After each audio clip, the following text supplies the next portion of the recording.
I recently shot this football spec project on the Nikon ZR. The World Cup is everywhere at the moment. My feed has basically become Adidas, Nike and football content. And after seeing enough of it, I thought I'd give it a go myself. So I booked a studio, got a couple of models involved, and from deciding that I wanted to do it to actually filming it was about 3 days. So in this video, I'm going to break down some of my favorite shots, how we lit them, how we framed them, and some of the things I was thinking about whilst shooting. This video is sponsored by Audio, more on them later. Let's get into it. Originally, I actually wanted a much brighter red backdrop, something that felt a bit more street football, but because the whole thing came together so quickly, I ended up just having to use what the studio already had, which was this terracotta backdrop. And I actually ended up liking it way more than my original idea. The white shirt just pops against it. Then we added the crates and the ball because otherwise it would have felt a bit too clean and too studio-y. The lighting stayed pretty consistent throughout most of the day. We bounced the light into a V-flat on the left side. If you don't know what a V-flat is, it's basically a giant board that lets you bounce light back onto your subject. It just makes the light way softer than just pointing the light directly at someone, even if it had a softbox on it. Then above him, we had a flex light acting as a bit of a hair light, and it just really helped separate him from the backdrop. And behind him, we had a gobo creating some texture on the background. Without that little bit of texture, I think the background would have just felt a bit too flat. Another thing I try to avoid in shots like this is having everything completely square to camera. Even the crates are angled slightly instead of being parallel to the backdrop. It sounds like a tiny thing, but it helps create another layer of depth in the frame. I do the same thing with people as well. Most of the time, I don't want the model looking directly at camera because they end up just feeling like they're on the exact same plane as the backdrop. Instead, I'll normally turn them slightly towards the light or slightly away from it. You just get a bit more shape on the face and a bit more shadow, and the whole thing just feels a bit less flat. So I usually ask them to turn like a 45-degree angle towards the light. That's like the safest option. Everything was shot on the Nikon ZR in Red RAW at 25 frames per second using the Thypoch Simera-C 21mm and 50mm lenses. What was interesting is we kind of used them backwards. Most people would probably use the 21mm for the wider shots and then the 50mm for the close-ups, but we ended up doing the opposite.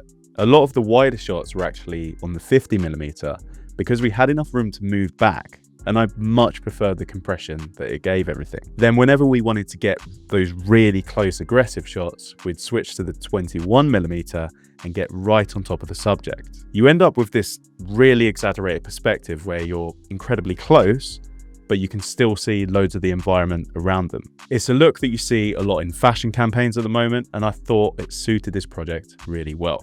I also had the Nikon app running on my iPad throughout the day, which made it much easier to check framing, lighting, and make sure everything looked how I wanted it to. One thing I kept coming back to on this shoot was just looking at the colors and figuring out what worked together. The England shirt against the terracotta backdrop worked really well. Then with the Brazil shirt, I basically did the same thing. Yellow against blue.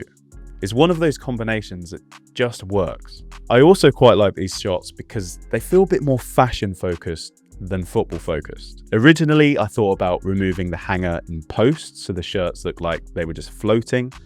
But the more I looked at it, the more I liked keeping it in. The rail, the crates, and everything else in frame just made it feel like a real set rather than just a product floating in a studio. We also gave the shirts a little push before rolling, so there was some subtle movement. Nothing crazy, but just enough to stop them from feeling completely static. Before we break down the next shot, one thing that has really helped bring this project to life was the music. So I'd like to thank Audio for sponsoring this video. One feature I've been using a lot recently is Hans 2.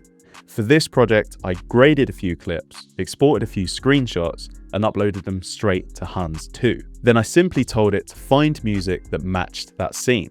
Within a couple of seconds, it was giving me tracks that were really close to what I'd have picked myself.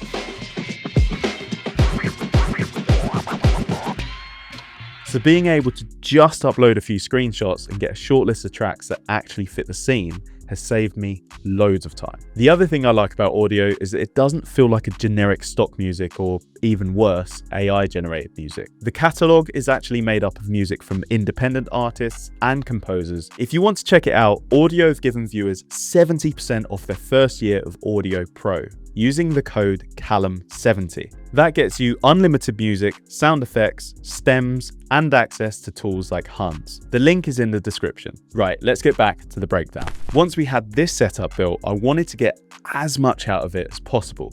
So instead of having to keep changing everything, I started moving the camera a bit closer. We got shots of the badge, the ball, different details on the shirt, and one thing I started doing here was using the motion blur filter. I basically held it in front of the lens and moved it around slightly while shooting. Super simple, but when you're cutting together loads of detail shots like this, they can start feeling a bit repetitive. So I wanted something happening in camera that would help the transitions feel a bit smoother. One thing I realized pretty quickly on this shoot was that I didn't actually want loads of movement. A lot of the fashion campaigns I was looking at beforehand were actually really minimal. People walking into frame, picking something up, sitting down, turning around, very, very small movements. And because of that, I think pretty much every shot I did in this project was on a tripod. I wasn't trying to create energy through camera movement. I just wanted the shots to feel a bit more considered. Then later in the edit, if I wanted things to feel a bit faster paced, I can do that with the cuts rather than having loads happening in camera. That's also why I kept coming in for close-ups and details. I wasn't trying to capture loads of action. I was trying to capture loads of little movements that could be stitched together later. The grade on all these was actually pretty simple as well. I started with my LUT and then just pushed whichever colors I wanted to stand out more, usually the blues, the reds, and the yellows. I also added the enhancer plugin on top of my grade. I used the Fujifilm emulation and a tiny bit of grain, because one thing I've noticed about the Simera-C lenses is they're full of character, but they're still incredibly sharp. I just wanted to take that edge off everything slightly and add a bit more texture. We had this bright red phone as a prop,